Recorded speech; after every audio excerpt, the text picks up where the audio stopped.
Welcome to This Day with BJ Arnett. I hope you all are ready to hear a great testimony, a great story from a young woman who's just rather comfortable in her skin now. She is Niecy Kilgore, and she is the author of God Is. Now, every story has a backstory, and what we're here to talk about today with Niecy is the backstory.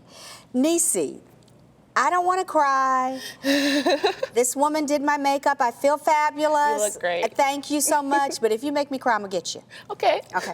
All right. I'll try my best. Okay. Try my best. I know there's a tremendous testimony behind this book because in reading a little bit of a synopsis of what this is all about, you are 20 years old now, but when you started your journey to college, there were some challenges. Yeah. And I think most American young people go through a challenge when they are entering the college arena. What did you walk through that you didn't expect? And I want you to approach it from this direction. These are the things that I lived through at home. This was how my life was at home. But this is what I saw when I got to college. Yeah. Well, I was homeschooled for a very long time. And then for the last 2 years of my high school experience, I was in a private school. But my mom was my college advisor, and my dad was my Bible teacher. Wow. And my brother and sister were also in the same school. So like I went from homeschool and just brought home to school. And it was a Christian school, and I kind of was just grounded there. I was in leadership positions there. I led an our worship group. I was the student vice president. So I was in a lot of leadership positions. And so going to a Christian college, I thought, hey, we're just gonna keep going and keep doing the same thing. All work out like gravy. You know, so it's gonna run smooth. And then everyone hyped me up. You know, college is the best 4 years of your life. You know, it's just gonna be amazing. It's gonna be great. And then I got there and I had culture shock and I was homesick and I dealt with anxiety and depression, which was just things that I... Had you never been outside of this beautiful unit called family? Never. I didn't know who Niecy was outside of the 5 of us, you know? My whole identity was woven into who I was in my family unit, which is beautiful and it's great and I love it. But at the same time, I didn't know who I was on my own. And so here I am on my own and I'm like, for the first time ever in my life. I think I went to like a 2-week camp the summer before my senior year at that particular school. So it was like my first time ever really away. And so I didn't know what anxiety and depression were. And so here I am locked up in my room alone. And my roommate's like, hey, like, let's go out. And I'm like, yeah, no, let's not go out. I just want to stay in. So you didn't feel a connection with the roommate, the college roommate at all? Not initially, not that way. My mom has always taught me that we have a lot of associates, but we don't have a lot of friends. And there you so, go. you know, like, there you go. So she came into the thing like, we're going to be sisters and you're going to be in my wedding and you're going to be my child's godmother. And I was like, I don't know you. I don't know you. Yeah. I don't know you. And so since I was having a hard time even connecting at the school period, it made me have a hard time connecting with her. And I did want to try to be her friend and try to get to know her and try to learn her, but I had my own things going on internally that I didn't know how to even express. And so that caused friction in between us, which caused problems with me and her, where she started spreading rumors about me on the campus. And she would go, we had like a suite style, so it was like a room and then a bathroom and then another room. And so she would go to the suite and she would talk to them about me. And then they started having problems with me. So what was kind of just a small problem in the beginning, it mushroomed, it grew and it grew and it became something much bigger. I even had friends come to me and they're like, so what's going on with you and your roommate? I heard her talking about you in the cafeteria. I was like, whoa. Oh no, like, how do you even know? Like, she said your name. So, you know, it caused a lot of problems. And I think I went in with this false expectation into college, expecting it to kind of be like it was at home, expecting it, because, you know, when you go, I tell students all the time when they visit our school, I was like, it looks really good right now because they're paying you. They want you to really come here. This is like the hype moment. Yes, you know. Everyone talks about, like, you go to the cafeteria on tour days because that's when the food is best, that's when the teachers are nicest, like, you know, tour days are the best days. No pressure at all. Tour days are the best days.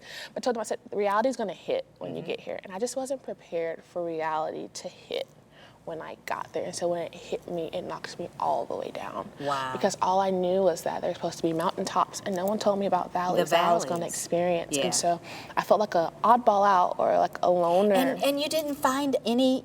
You didn't see this happening to other college students at the time? Or could you even see enough outside of the pain that you were feeling to even notice someone else's?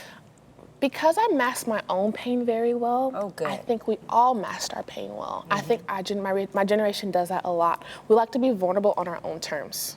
I'll be vulnerable with you the way I want to be vulnerable with you, or I'll show you enough of my face for you to think that it's not a mask, but there actually is a mask on the other side of it, you know what I'm saying? And so I think what we all did, we all masked our pain because we all thought we were alone, because no one had talked to us about it. And so I don't want to seem like weird or odd, because when I talk back to my suite mates and my roommates, we all were going through the same thing. No one just wanted to talk about it. Well, what is that? Because, you know, there's your millennial generation, and then there's my generation who are baby boomers. We would talk about everything. What we didn't like in the political world, what we didn't like. A lot of it is what we didn't like, what we didn't like, what we didn't. And we talk about everything. But the core things, we also masked. Yeah. The core things that were happening in us. What do you think that is, and why it occurs in the first place? I think, the enemy's job is to cause division, and so I think one of his main tools and his main tactic is to lie to us. And the number one lie he tells all of us is that we are alone. Yeah. We're alone, and you're going through this alone, and no one And understands, nobody else. and no one gets it. And I think he said that lie starts in like puberty, when you hit like 12 and 13. My mom doesn't understand me, my dad doesn't understand me, no one understands me but my friends, and they barely understand me. No one gets it. Yeah. No one gets it. Right. And so I think we get into this no one gets it mindset, and we go through life, well, since no one gets it, I have to make it seem like I'm okay. Because media tells me this is how it's supposed to look. Yes. Y'all told me this is how it's supposed to look, but I don't feel that way. I don't feel like I look that way.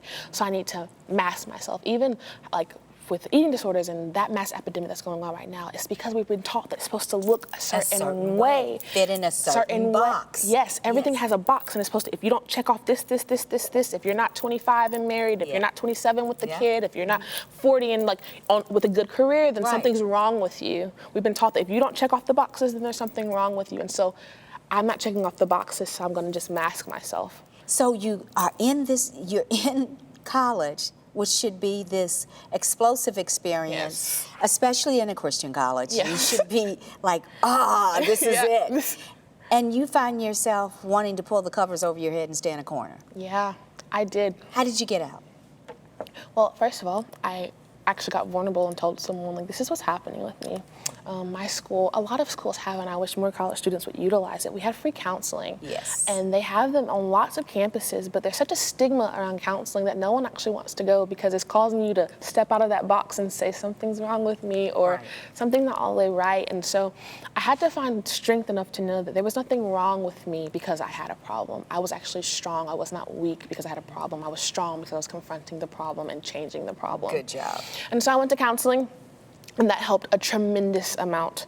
It helped a lot. I got plugged in. I found my group. I found my niche. And so I came out of it that way, and they helped me, and they pulled me out. But honestly, between my parents and counseling and finding community, and then the Lord was just such an instrumental tool in pulling me out of that. I kind of found myself on the up and up eventually, and I found myself sitting, and I was like, okay, God, what is why? this?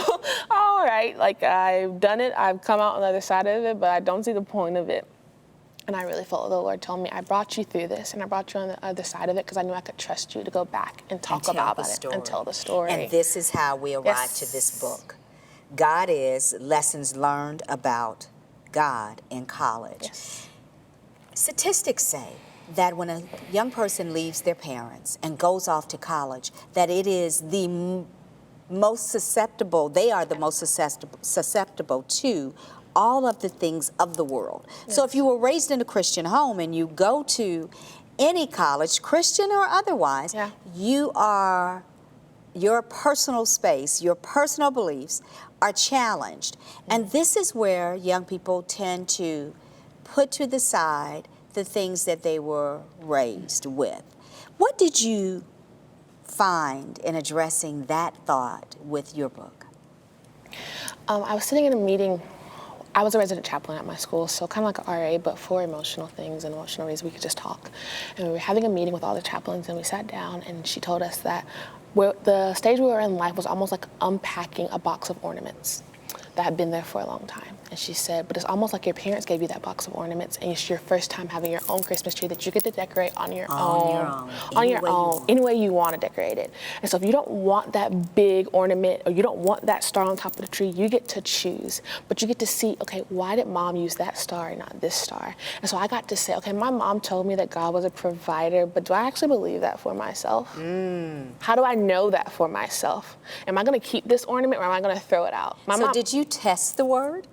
Oh yeah, I did. Good. I did. I was like, well, because I went on a full scholarship to school, but my last semester, because I graduated in December, my scholarships kind of got a little funky. And so they were telling me, well, you have like X amount of dollars to pay. And I was like, I don't have X amount of dollars to give you. And so I was like, God, I don't know how I'm going to graduate. And I don't know how I'm going to make it out of this. Like, you brought me here and you brought me through a door, and I don't believe that God brings you through doors and then abandons you once you get beyond the threshold.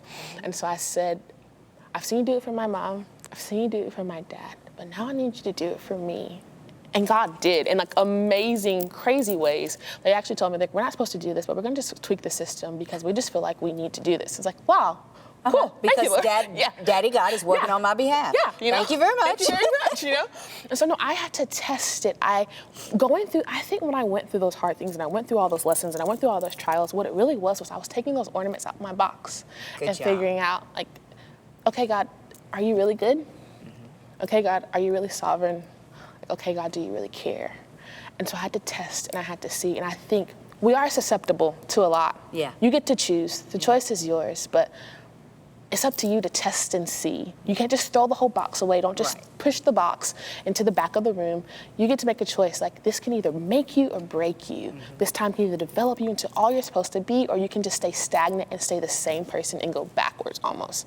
The choice is yours. Yeah, statistics say it, but you get to make the decision. At the end of the day, it's you. It's you. You get to make that choice. As you began to put pen to paper and write this book and walk back through the process of, hey, this is what I came through. Didn't you find it lethargic? Didn't you find it a method in order for you to purge all of the things that were painful, but also the relief of, but this is how it ends? Yeah, you know, I told my mom, I don't want people to think that I just had the worst college experience ever because I'm just telling them all my problems, you know, but like at the end, my last chapter is God is good. Because regardless of what I went through, regardless of what I experienced, I think there was healing in even writing this book and like just getting it all out there and telling it all. Like, I withheld nothing, like I put it all in there.